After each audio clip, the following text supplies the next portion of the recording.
Chers auditeurs, bonjour. Bienvenue dans la saison 3 de Comme d'Archi, le podcast qui vous ouvre les portes du monde fascinant de l'architecture. Pour les nouveaux venus, permettez-moi de me présenter. Je suis Anne-Charlotte Deponte, docteure en histoire de l'architecture, auteure publiée, dirigeante d'une agence de communication et de développement basée à Paris en France et dédiée à l'architecture. Retrouvons-nous chaque semaine pour découvrir la culture et l'actualité architecturale. Pour cela, nous interviewons des spécialistes, nous abordons des thèmes différents et nous apprenons à regarder les projets dans leur diversité et leur contexte. Pour vous offrir le meilleur, Julien Rebourg, ingénieur son, est aux commandes techniques du podcast. Merci d'être avec moi aujourd'hui et maintenant, place au talent. Bienvenue dans Comme d'Archi.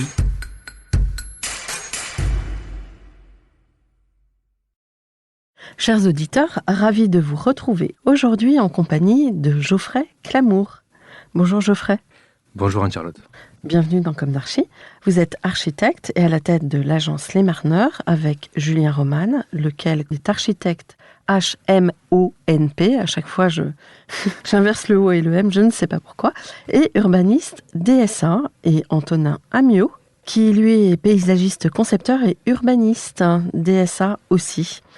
Votre agence est basée à Paris et Bruxelles, donc Les Marneurs, qui mènent des projets à des échelles très variées.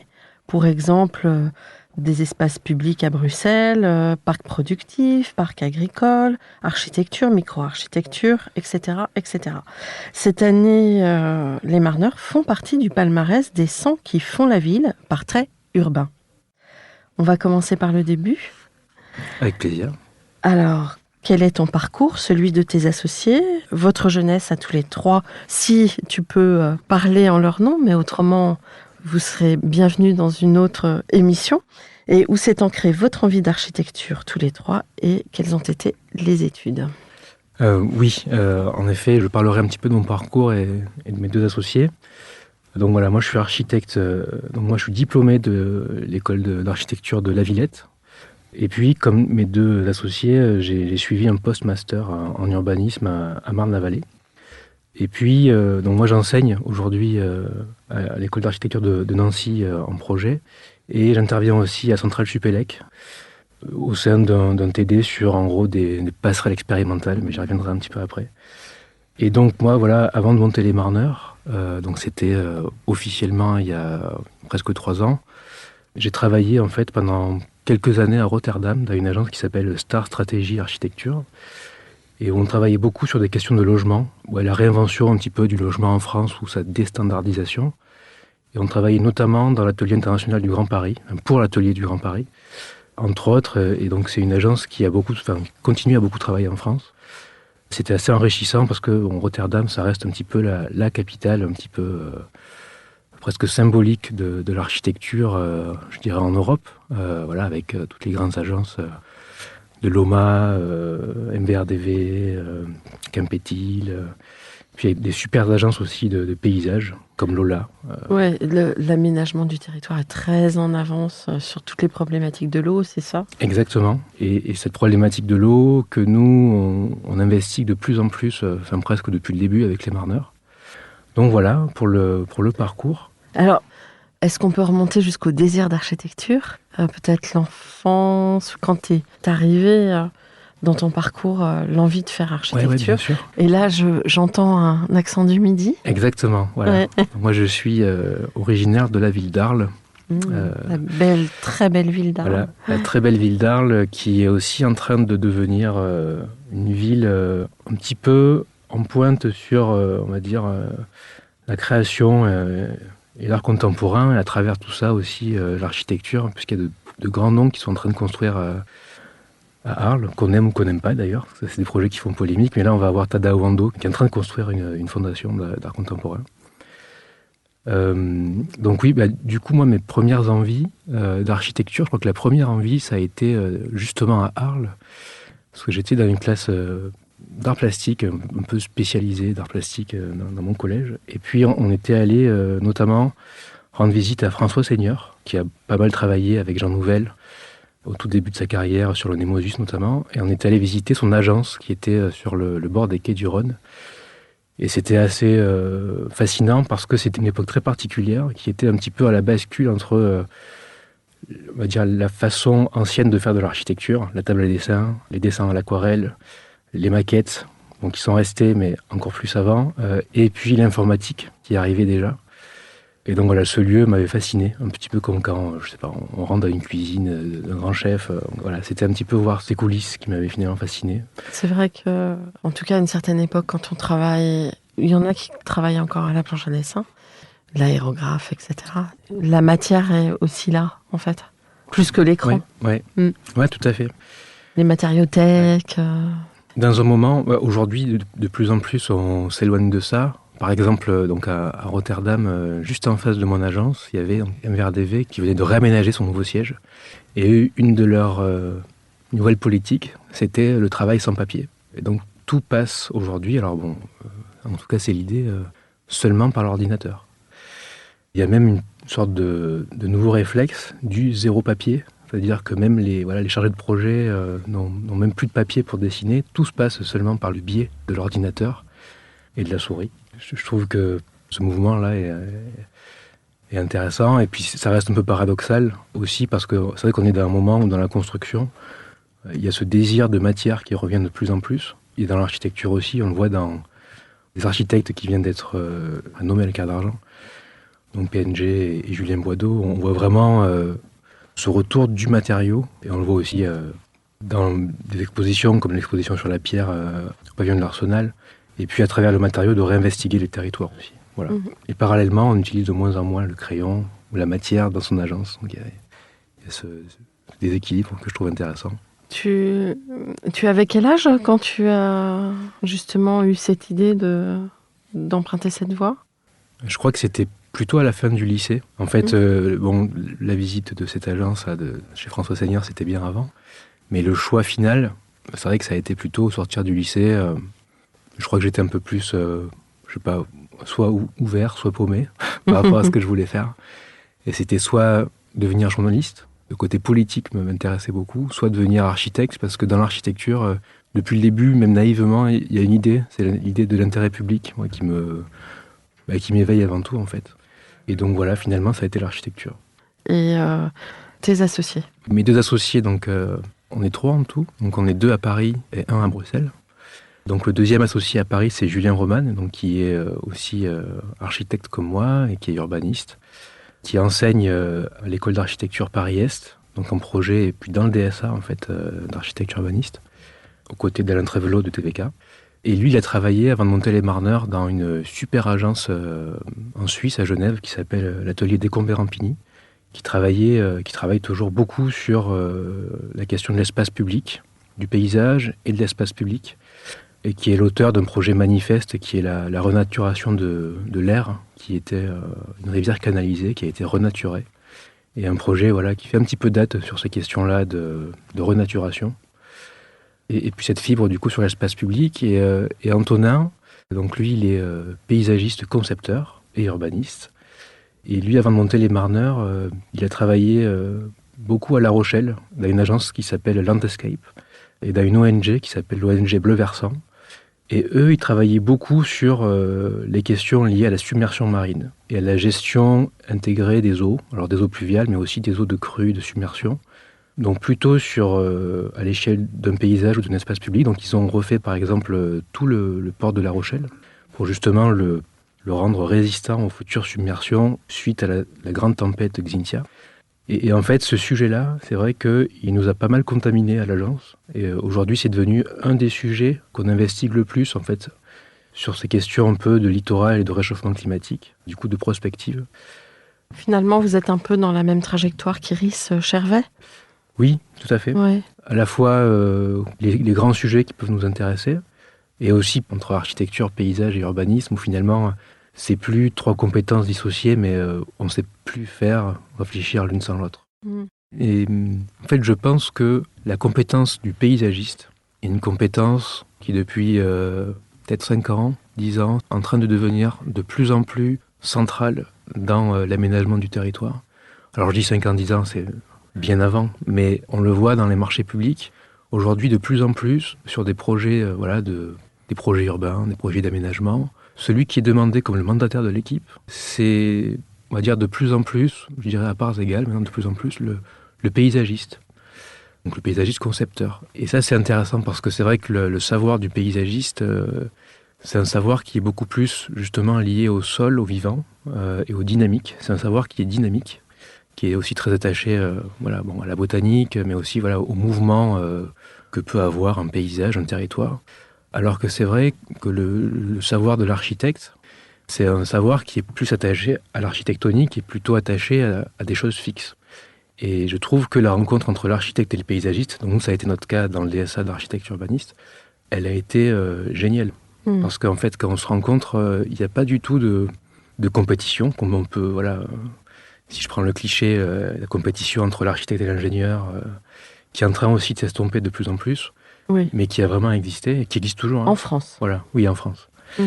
Et donc voilà, pour rejoindre le parallèle avec Iris, en effet, je pense qu'on partage un peu cette multidisciplinarité et puis cette envie de réfléchir le projet comme un tout à travers ces 3 compétences. Et est-ce qu'on ne va pas vers une manière de penser l'architecture qui est comme celle d'un champignon, d'un arbre, ou une architecture qui fait partie du vivant, tout simplement. Je pense que c'est un peu, on va vers ça, non ? On est plus dans le mouvement, dans le changement, dans l'évolution, Ouais. Je pense que l'architecture peut-être devient plus dynamique. Je dirais pas redevient parce qu'elle a toujours été dynamique, mais en tout cas, je pense que c'est lié primo à la reterritorialisation, on va dire, de ces composantes, en gros, des matériaux et des filières. Donc on le voit. Donc nous, par exemple, là, on vient d'être retenus à Toulouse sur un grand projet pour un nouveau quartier qui va se développer pendant 25 ans. Donc nous, on est référents justement pour réfléchir à toutes les questions d'éco-construction et de filière. Et c'est vrai que on a pris un petit peu le parti, mais il y a aussi d'autres architectes qui travaillent vraiment sur ces questions-là, de réinterroger les filières, d'aller visiter la briqueterie, la scierie, de comprendre qui sait faire quoi dans un rayon de 50 km, qui sait assembler la terre crue, qui sait où est-ce qu'on peut aller épuiser la terre crue sur un site. Quel type de produit du bois le menuisier est capable de mettre en œuvre ? Est-ce que le lamellé-collé à tel endroit peut être mis en œuvre ou pas ? Quel type d'autres produits du bois on peut être capable de mettre en œuvre à un moindre coût avec des gens du coin ? Et ça, donc moi j'enseigne à Nancy. Il y a des formidables architectes à Nancy de notre génération. Donc il y a Studio Lada par exemple, qui travaille beaucoup sur ces questions-là, qui édite aussi, qui participe au mouvement de la frugalité heureuse, où ils refont aussi des cartographies des ressources, donc, qui sont des sujets sur lesquels nous aussi on travaille à Toulouse justement. On a aussi beaucoup travaillé sur cette notion de cartographie des ressources, mais pas que, aussi des filières. Par exemple sur la paille. La paille, ça veut dire aussi pouvoir ressolliciter des agriculteurs ou des coopératives agricoles. Donc en tant qu'architecte, ça veut dire aller voir des acteurs qu'on n'allait pas voir avant, qu'on n'imaginait pas pouvoir aller voir avant. Du coup, sur cette question-là, c'est une époque hyper, je dirais, réjouissante. Et puis, avec une envie, en fait, qui revient, une vraie envie. Et puis, juste, un deuxième facteur qui fait que l'architecture aussi est peut-être de plus en plus dynamique, il y en a 10 000, mais une autre, c'est l'adaptation aux nouvelles conditions climatiques. Donc nous, on travaille beaucoup sur la question de la submersion marine et de l'inondation. Comment on peut réadapter de l'espace public, du paysage, mais aussi de l'architecture, avec des niveaux d'eau, par exemple, qui vont fluctuer sur 5 ans, 10 ans, 100 ans, au cours d'une journée. Et comment l'architecture, qui est par nature fixe, va pouvoir s'adapter finalement à ces conditions changeantes et qui deviennent de plus en plus changeantes. Voilà. Et un peu agressive aussi, en tout cas sur les littoraux. Oui, en fait, il n'y a pas une réalité, il y en a plusieurs. C'est-à-dire, on pourrait dire que l'eau est agressive, par exemple, par son côté érosif. Ça, c'est plutôt sur du très long terme. Mais par exemple, sur le littoral, en fonction de là où on est, l'eau va plutôt générer des mouvements un peu comme à Venise, un peu comme des aqua alta. Est-ce que c'est violent une aqua alta ? Oui, non. En tout cas, on peut vivre avec. On peut penser des manières de vivre avec. Là où c'est très violent, c'est par exemple dans les rivières, dans les mineurs, plutôt des régimes torrentiels, où là, pour le coup, voilà, c'est le Var, c'est le jour où on a un aléa climatique qui peut devenir hyper violent. Et donc, en effet, les conditions climatiques, en fait, je pense qu'elles amènent l'architecture à, oui, soit réagir à des éléments qui vont être violents, soit à des éléments qui vont être beaucoup plus diffus. Diffus sur une journée, sur une saison, sur plusieurs dizaines d'années.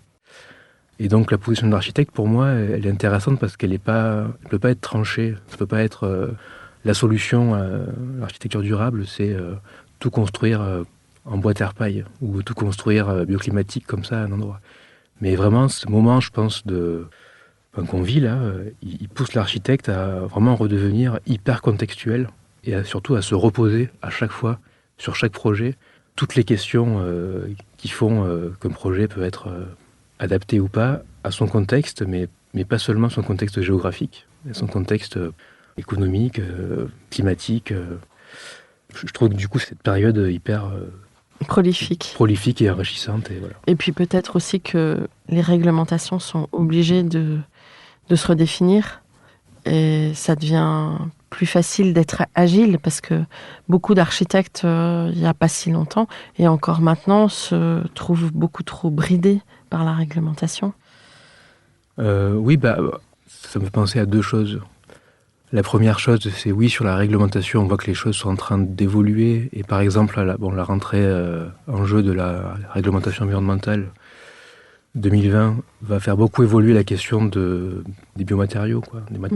On parle beaucoup de matériaux on ne sera pas obligé de déposer à chaque fois une procédure adaptée pour faire passer une matière. Oui, et puis avec de plus en plus dans la philosophie de la réglementation, l'idée de diversifier les matériaux, de sortir de ce que vous disiez avant, un petit peu du tout béton, qui a nuancé aussi, je suis d'accord avec vous. Donc je fais aussi partie d'une association de professionnels qui s'appelle donc le Bêta. En gros, à la base, c'est des amis qui ont un peu eu envie d'expérimenter. Et on est en train de développer un festival qui va s'appeler le Festival des Utopies Constructives, qui vient d'être inauguré là, en partenariat avec la Sorbonne et le campus des métiers d'art et du design, le 1er décembre dernier. Et ça a lieu où ? À Richelieu, en Indre-et-Loire, donc qui est cette ville idéale construite par le cardinal de Richelieu, qui était une utopie en soi, et on s'est posé la question dans cette ville de comment on construirait de manière utopique aujourd'hui si on était le cardinal.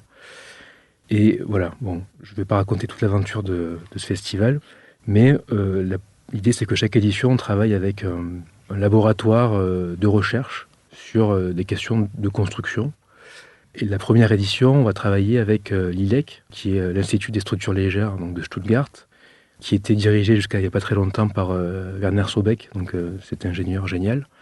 Et avec eux, donc on va travailler sur la question de l'optimisation du béton.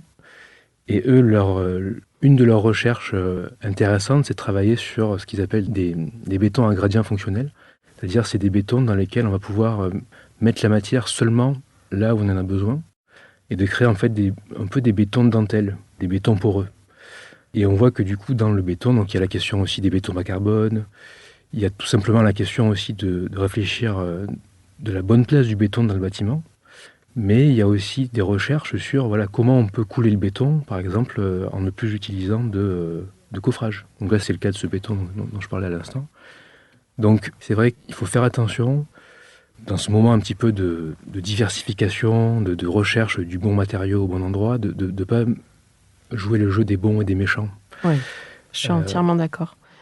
Parce que de toute façon, on a un territoire tellement construit, tellement dense, en tout cas en France, que si on se met à raisonner que nature à 100%, on est obligé de tenir compte de l'existant, on en parle de plus en plus, et de refabriquer autour de cet existant, et en plus de faire évoluer les usages, parce que évidemment, avec tout ce qui nous tombe dessus en ce moment, on ne travaille plus de la même manière.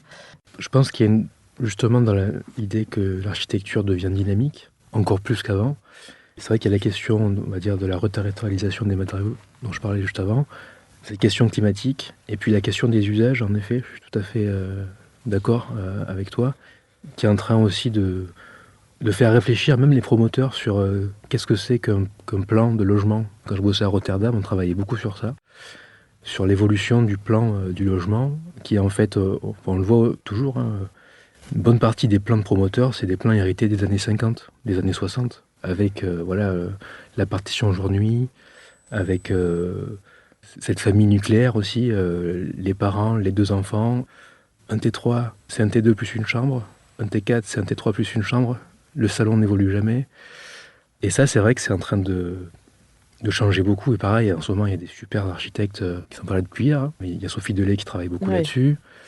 D'ailleurs, ce serait bien qu'elle vienne ici. Qui est passionnante, je pense, dans les dispositifs qu'elle met en place. Bon, il y a mon ancienne agence, donc Star à Rotterdam, mais pas que. Et donc, c'est pareil, cette dynamique par l'usage, et le Covid en ça, je pense que ça nous aura paradoxalement beaucoup aidé en tant qu'architecte, parce que maintenant, on peut vraiment pouvoir défendre aussi un plan évolutif. Ouais. Parce que maintenant, Mais alors, un plan évolutif, justement, est-ce que c'est juste un espace qu'on se réapproprie en permanence ? Et comment on peut se le réapproprier Parce que moi, je pense à Lotz de Pont-de-Beauclerc. Bon, c'est peut-être un peu de parti pris, mais c'est vrai que déjà, il travaillait sur ces problématiques avec des cloisons amovibles, etc. Et puis, à l'usage, on s'est rendu compte que ça fonctionnait pas très bien parce que ça induisait une légèreté de matériaux que les gens n'avaient pas l'habitude de manipuler. Et au bout d'un moment, c'était un petit peu le fiasco. Matériellement, comment ça se traduit ? Quelles sont les tendances Alors, quand je travaillais à Rotterdam, on s'était rendu compte finalement qu'il y avait peut-être en effet deux manières de voir l'évolutivité. Il y a la manière Lodz dont vous parlez, peut-être, ou même la manière Beaubourg, peut-être, de dire en fait on a des grands plateaux avec un plan libre, une structure qui est une structure poteau-poutre avec des grands plateaux complètement réaménageables. Ça, c'est une façon de faire. Et puis, il y a une deuxième façon qui est de prévoir des dispositifs d'évolutivité qui sont vraiment pensés à l'avance et qui sont extrêmement situés dans l'architecture. Donc, à savoir, par exemple. Si je prends l'exemple d'un projet qui est en train d'être construit par Star, donc à Ivry-sur-Seine, qui est donc dans la ZAC Ivry-Confluence sur le lot 3H, voilà, donc ça s'appelle le projet 3H, un peu comme ça. On a beaucoup travaillé à l'époque sur la possibilité de fusionner ou de dédoubler des logements. Et on s'est rendu compte que finalement, ça rentrait trop dans le détail, mais ça tenait en partie 2 choses. Une, c'était de quel est l'endroit qui assure la connexion entre ces 2 unités. Donc en gros, c'est prévoir une porte dans une paroi porteuse ou non porteuse, mais qu'on va pouvoir retirer à moindre frais. Donc en prévoyant à l'avance combien va coûter le fait d'enlever un bout de cloison et de le remplacer par une porte ou inversement. Et de le positionner très justement dans l'appartement pour que cet ajout ou ce fait de retirer cette cloison n'obère pas finalement la fonctionnalité du plan. Et ça tient aussi dans les réseaux, puisque si finalement on divise en 2 un appartement, il faut prévoir la possibilité d'avoir un compteur en plus, d'avoir peut-être une arrivée d'eau en plus. Donc en fait, dans ce projet, il y a beaucoup de mesures conservatoires qu'on a mis en place avec les ingénieurs avec qui on travaillait à l'époque, pour justement en fait prévoir des réseaux en attente, donc prévoir un budget complémentaire, mais qui reste un petit peu, malgré tout, dans un équilibre de promoteur, qui reste viable, c'est-à-dire que l'évolutivité ne doit pas coûter à l'avance, plus de 10% du logement. Ça doit rester sur une fourchette. Une fourchette assez basse pour que ça marche, pour que ça puisse être accepté par un promoteur ou même par un bailleur social. D'accord. Bon, alors maintenant, on a fait le point sur l'ère du temps et ces sujets qui vous animent. Est-ce qu'on peut en revenir aux Marneurs ? Bien sûr. Et alors, pourquoi les Marneurs ? Je crois que c'est en lien avec Marlin Vallée. Oui, alors les Marneurs. On s'est connus tous les 3 donc, au sein du DSA de Marne-la-Vallée, DSA d'architecture urbaniste de l'école d'architecture de Marne-la-Vallée, à une époque où c'était encore Yves Lyon qui assurait, on va dire, la direction du DSA, à une époque où Frédéric Bonnet, donc 2e Grand Prix de l'urbanisme, prenait la co-direction. Donc c'était pareil une année, je pense qu'on a été très chanceux, une année du coup qui mixait des architectes et des paysagistes. Au sein de la promotion, on s'est rencontrés là. Et puis après, donc on a chacun fait nos bonhommes de chemin, moi à Rotterdam, Antonin à La Rochelle, Julien à Genève. Puis on s'est retrouvés... par hasard. On va dire au hasard de concours d'idées. On s'est dit, tiens, on avait vu un concours d'idées, on s'est appelé. On a fait ce concours et il fallait trouver un nom. Donc à l'époque, on ne savait pas trop quoi prendre. Et sur la blague, on a pris les Marneurs. Marne-la-Vallée. De Marne-la-Vallée, on s'est dit, bah oui, les Marneurs. Par exemple, il y a l'idée des mecs qui bossent, Ouais. peut-être qui charrettent Qui un petit peu, ouais. qui se creusent un petit peu les méninges un petit peu trop. Je dis tiens, c'est intéressant, c'est un clin d'œil. Et puis après, on a fait un deuxième concours d'idées, donc on a fait Europe 1, sur lequel on a été primé, l'Europe 1 14. Et puis à partir de là, on s'est dit tiens, en fait, on aimerait bien continuer à bosser ensemble. On a répondu à quelques appels d'offres publics, et puis on en a gagné quelques-uns. Et donc, vous avez gagné le fameux projet qui vous a permis de démarrer l'agence. Voilà, c'est un petit peu ça. Et du coup, le mot démarreur est resté. Et alors, notre logo est une baleine. Et en fait, c'est une baleine parce que ce premier concours sur lequel on a travaillé, donc c'était sur la côte d'Albâtre. C'était un concours un petit peu utopique aussi. Et c'est cette idée des littoraux déjà qui était là. Et voilà, et Julien avait dessiné une baleine, une très belle baleine, avec, je crois, l'aquarelle aussi qui était hyper belle. Et il nous avait dit, voilà, si on perd le concours, ça sera notre trophée. On aura au moins ce truc-là en souvenir. Et puis du coup, elle est restée, mais pas parce qu'on a perdu, mais parce on a été primé, quoi. Voilà. Ouais. Voilà, c'est devenu Mascotte. votre logo, votre mascotte, votre porte-bonheur. Ouais, c'est un peu ça. Ouais. Et ce qui est marrant, c'est que les Marneurs, ça interpelle les gens, et puis du coup, on n'est plus Geoffrey, Julien, Antonin, on est les Marneurs.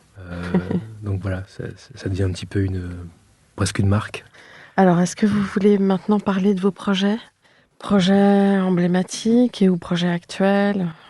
Euh, alors les projets, peut-être je dirais, voilà, on va dire notre spécificité, un peu de ces trois compétences, de ces trois champs de savoir, ça a fait que finalement on est rentré dans le métier, on va dire, de l'aménagement par la grande échelle.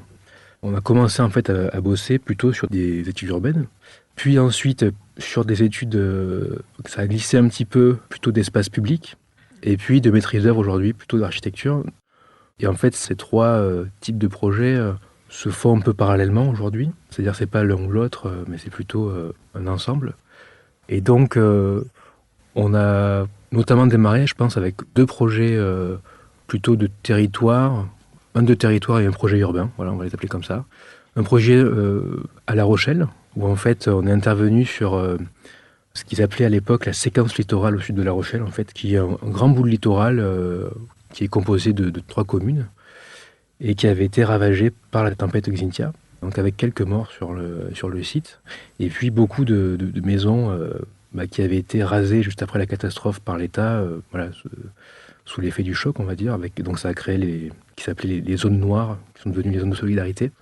Et puis donc l'agglomération s'est dit, tiens, mais comment on peut continuer de valoriser un peu ce morceau de territoire, et puis comment un petit peu pas oublier, parce qu'il faut garder la mémoire du risque, mais comment on peut réhabiliter un petit peu ces territoires qui aujourd'hui du coup sont des friches sur lesquelles on a encore les gravats des anciennes maisons détruites, etc. Et du coup, nous on est arrivé là, les Marneurs et l'atelier Landscape, et puis on a re-questionné cette bande littorale par la géographie. Et en fait, on s'est rendu compte que les fonctionnements qui définissaient cet espace-là, c'était pas une bande littorale, c'était toute l'hydrographie, tout le bassin versant et la présence des marées en fait. Donc les grands mouvements d'entrée et de sortie, on va dire des eaux maritimes dans les espaces, on va dire Oui, enfin, de des terre. marais. Exactement. Des marais salés. Exactement. Ouais. Les marais doux, les marais salés. Et en fait, c'est finalement la présence du marais qui a fait le projet. Et on a réussi à fédérer tous les élus qui n'avaient plus du tout cette vision-là. Et donc c'est devenu un projet passionnant qu'on a appelé le Parc Plus de Degrés, qui anticipe aussi toutes les questions liées au réchauffement climatique, et qui est toujours aujourd'hui en cours. C'est une mission qui devait durer 1 an et demi. Là, ça fait plus de 3 ans qu'on bosse dessus. Voilà, enfin, on a eu des missions complémentaires pour faire vivre en fait cette idée et ce plan guide. Et du coup, ça devient une réserve naturelle? Comment... En fait, ça reste une mosaïque. Oui. C'est-à-dire qu'il y a des espaces aujourd'hui, plutôt les espaces de plage ou les espaces dunaires, les dunes qui avaient été complètement saccagées depuis les années 70. Les dunes étaient même utilisées comme des carrières de sable pendant un moment. On oubliait complètement que ça servait à quelque chose. Donc il y a une part de renaturation, des dunes, des marais, etc. Puis il y a une part d'évolution aussi, par exemple, des espaces agricoles, avec la volonté, puis la nécessité de changer un petit peu certaines pratiques à certains endroits, notamment surtout sur les espaces littoraux, de passer d'une agriculture qui est très intensive, très mécanisée, à une agriculture plus biologique, qui compacte moins les sols aussi, qui travaille plus avec le vivant. Et puis, il y a aussi la question touristique, du loisir. J'allais vous poser la question. Voilà, de pouvoir refaire venir du tourisme vert ou du tourisme presque quotidien, de pouvoir se réemparer de ces territoires, donc ces bouts de marais qui existent aujourd'hui, mais on n'y a plus trop accès parce que justement les chemins sont en friche, l'hydrographie est un petit peu oubliée, elle a été un petit peu comblée par l'agriculture dans les années, plus les années 60 on va dire. Il y a les parcs ostréicoles qui sont des endroits fascinants, mais qui là à La Rochelle, pareil, sont un petit peu endormis, qui sont aussi à révéler, mais il ne faut pas non plus trop embêter les ostréiculteurs, parce que voilà, Ils veulent bosser. Ils veulent bosser. Donc c'est passionnant, et là on le voit, enfin là du coup, autant tout à l'heure on parlait de Marcel Lodz, là on parle de choses qui n'ont plus rien à voir avec l'architecture quasiment, mais ça reste aussi en fait le rôle de l'architecte, du paysagiste, de l'urbaniste, de réfléchir en fait à ces espaces-là, et c'est passionnant. Et puis peut-être, donc, si je peux switcher sur un autre projet, c'est un projet à Cherbourg, où là on a travaillé, parce que la mission vient de se terminer, avec CETEC, donc qui est un grand groupe d'ingénierie à l'échelle nationale, voire même plus. Et on a été retenu avec eux pour le réaménagement d'un quai qui s'appelle le quai Lawton Collins, qui est le quai qui accueille la cité de la mer, qui est l'ancienne gare transatlantique, et le Redoutable, le sous-marin le Redoutable. Et ce quai, aujourd'hui, voilà, il est un petit peu, on va dire, en mutation, puisque une part de l'industrie a un peu migré. Donc, la communauté de Cherbourg-en-Cotentin se pose la question comment faire évoluer ce quai par rapport aux questions de réchauffement climatique et de submersion marine. Et donc là, voilà, c'est un projet un peu, pour nous, qui a été un peu manifeste, parce qu'on a vraiment réfléchi sur ces questions-là, sur du très long terme. Mais alors, du coup, on se protège plus par des digues ou on cherche plus à retenir l'eau? Comment on fait des espèces de dalles flottantes qui vont monter et descendre avec l'eau? Comment ça se passe? Alors, je dis n'importe quoi. Ouais, alors, il y a des exemples comme ça aux Pays-Bas, en Angleterre, qui sont un petit peu techniques et technologiques, qui ne sont pas forcément adaptés au territoire de Cherbourg. Ce qui est intéressant, c'est que en fait, nous, ce qu'on a défini finalement, c'est qu'il y a 3 postures de l'aménagement. Il y a une posture qui va être celle de se surélever par rapport au risque. Donc c'est la construction sur pilotis, c'est le fait de remblayer. Il y a une posture qui est protectrice, ça va être des endiguements, de créer des architectures avec des rez-de-chaussée, on va dire, un peu bunkerisés. Et puis il y a une attitude qui va être un peu de céder, au bout d'un moment, de laisser rentrer l'eau. Et nous, sur Cherbourg, là où on a essayé d'être un petit peu innovant, c'est de ne pas prendre parti pour une solution ou pour une autre exclusivement, mais de voir comment ces 3 familles de postures pouvaient s'articuler dans le temps et en fonction des niveaux d'aléas, que ce soit sur l'espace public et sur l'architecture.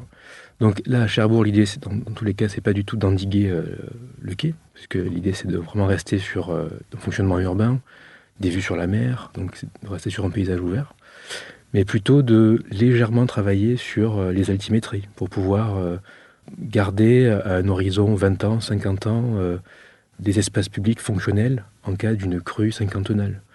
Et on a aussi essayé de réfléchir dans l'architecture, comment les rez-de-chaussée pouvaient aussi s'adapter, par exemple même en 2050-2080, à une lame d'eau qui pourrait survenir, dont on n'a aujourd'hui pas encore prévu la possibilité.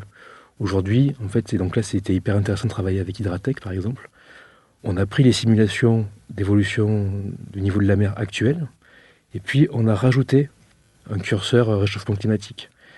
Et on a rajouté un deuxième curseur réchauffement climatique plus, parce qu'on s'aperçoit que les prévisions du GIEC sur lesquelles on se base, elles ont tendance un petit peu à augmenter.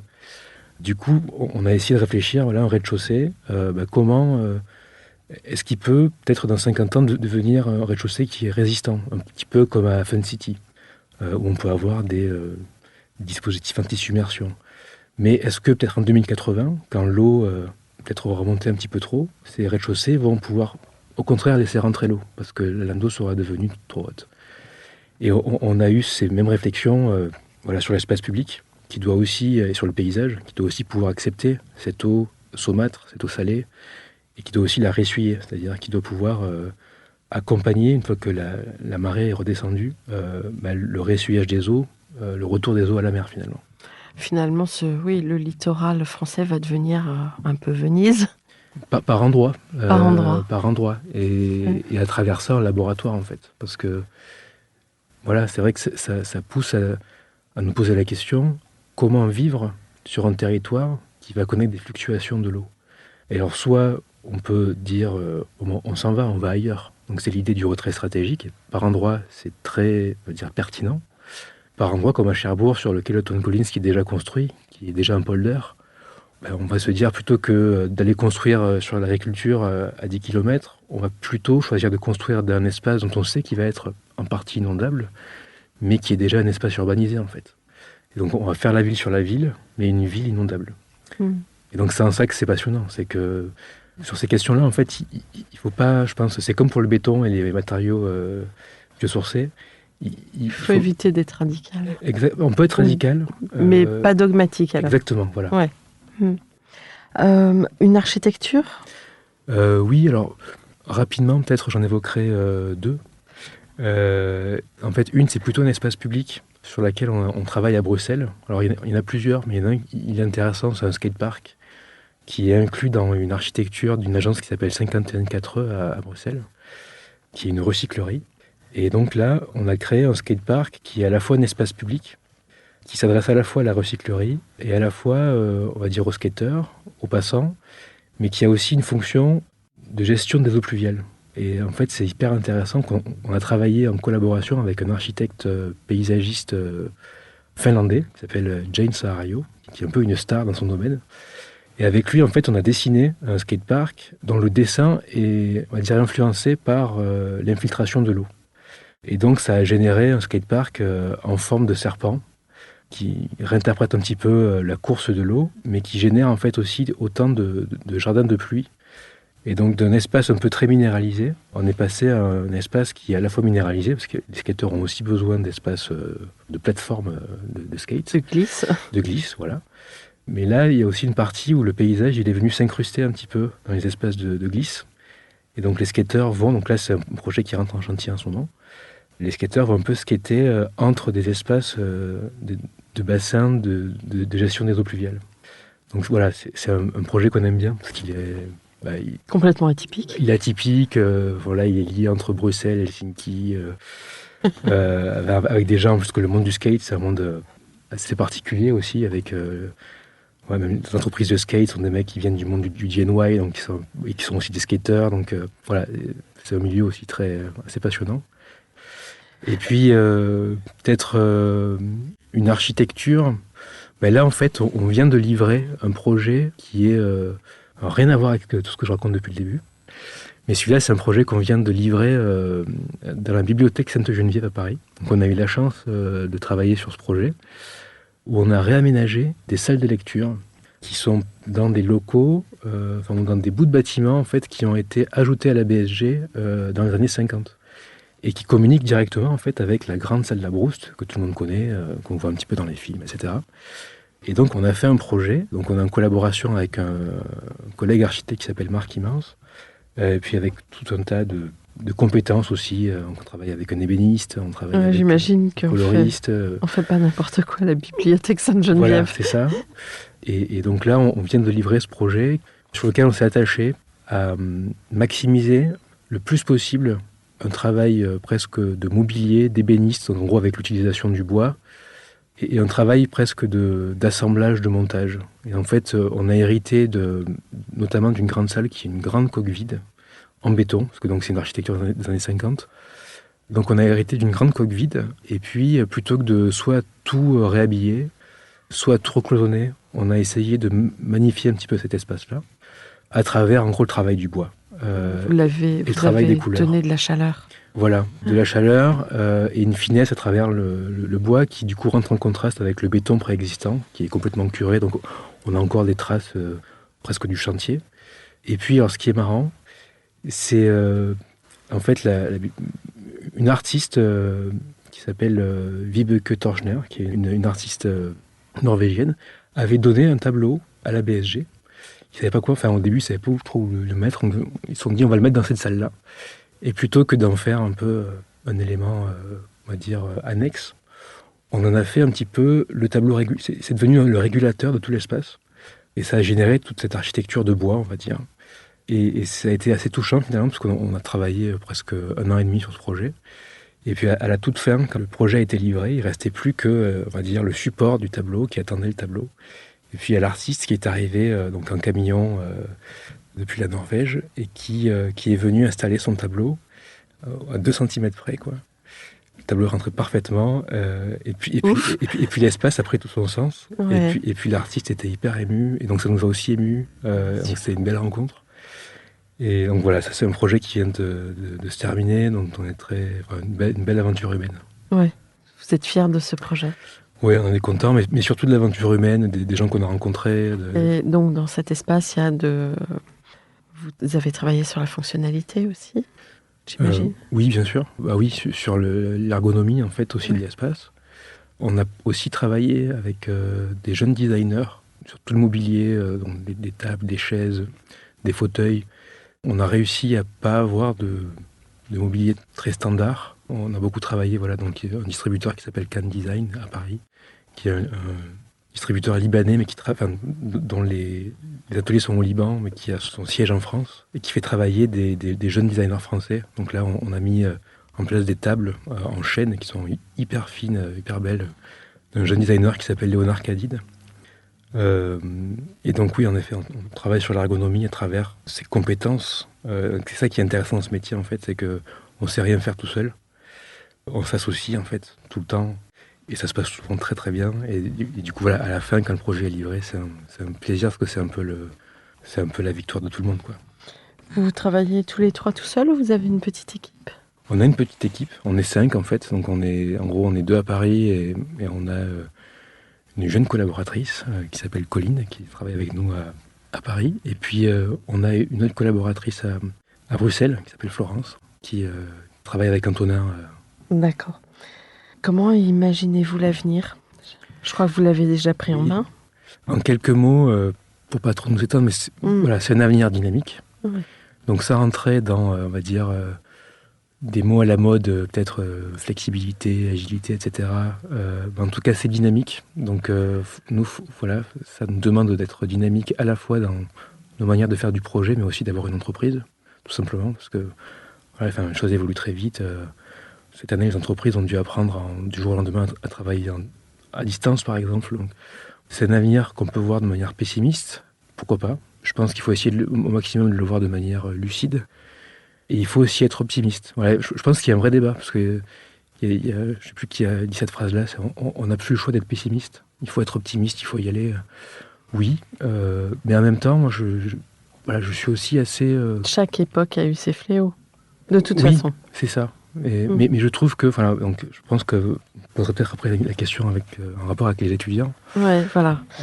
On peut déjà y passer. Hein. Quels conseils donnez-vous à vos étudiants et plus largement à tous les étudiants? Qu'est-ce que vous dites? Justement, voilà, par rapport à cette question-là de faut-il être pessimiste, lucide, optimiste envers le futur. Ouais, vous allez dire que je fais des réponses de Normand un peu, mais je n'ai rien dit. Donc, je vais prendre un exemple. Dans le cadre des Utopies constructives, là, du festival qu'on organise avec mes collègues du Beta et avec le campus des métiers d'art notamment et la chancellerie des universités de Paris, on fait travailler des étudiants des écoles d'art, donc l'école Boulle, Dupéré, Olivier de Serres, qui ont travaillé là pendant quelques mois sur la réalisation de vidéos dans le parc de Richelieu pour imaginer l'utopie de demain, quoi, l'utopie du parc de Richelieu dans 5 ans, dans 50 ans, dans 500 ans. C'est un exercice très libre. Et donc on y est allé en tant que, on va dire, entre guillemets, jury de ce travail il y a quelques semaines. Et puis c'est vrai que toutes les vidéos étaient toutes très très bien, poétiques et toutes plutôt positives. À Nancy, je vois mes étudiants sont aussi plutôt dans une position un peu positiviste aussi de l'avenir, de l'éco-matériaux, etc., l'éco-construction, etc. Ça manque un petit peu, je pense. On ne devrait pas s'interdire aussi d'avoir des idées noires, de projeter aussi parfois dans des projets, dans des productions encore plus étudiants, des avenirs noirs. Moi, je pense ça. Je pense que sur, 100 productions, je trouve que ça serait aussi sain de se projeter dans des avenirs moins positifs, dans lesquels les pandémies peut-être deviennent de plus en plus fréquentes, dans lesquels on n'a pas réussi à s'adapter à la submersion marine. Voilà. Ne soyons pas trop candides alors. Oui, peut-être. Parce que je pense que ça peut aussi nous aider, en fait, à prévenir. À prévenir aussi, voilà. Donc oui, je pense qu'il faut être un petit peu tout ça à la fois. Mais en effet, voilà. Par contre, le principal, c'est peut-être le plus dur à tenir. La plus grande question, c'est comment être tout ça à la fois, y compris pessimiste, mais à rester heureux. Voilà, et ça c'est un truc qu'on raconte beaucoup à nos étudiants, surtout à Nancy, on a une super équipe pédagogique. C'est quand on voit que ça va pas, qu'ils sont stressés, etc., on leur dit mais il faut que tu bosses en te faisant plaisir. Même si c'est dur, mais il faut que tu trouves un minimum de bonheur dans ce que tu fais, quoi. Et c'est la grande question. Est-ce qu'on va pouvoir continuer à être heureux malgré un avenir qui ne nous semble pas tout le temps, des fois oui, mais pas tout le temps positif, quoi. Voilà. Bon, ce sera être heureux, c'est votre mot pour conclure. C'est très bien, ça me va très bien. Merci beaucoup. Je m'attendais pas à voyager autant lors de ce podcast. Super enrichissant, plein de références et votre travail passionnant. Et j'espère que vous reviendrez un jour tous les trois, que vous pourrez vous offrir ce luxe de vous réunir encore autour du micro. Oui, bah écoutez, avec grand plaisir. Pour une prochaine fois, je laisserai parler davantage mes deux associés qui ont aussi beaucoup de choses à dire. Merci beaucoup. Merci beaucoup Geoffrey. Merci chers auditeurs pour votre écoute. À la semaine prochaine pour notre numéro en français. D'ici là, n'oubliez pas la version anglaise. Prenez soin de vous. Au revoir.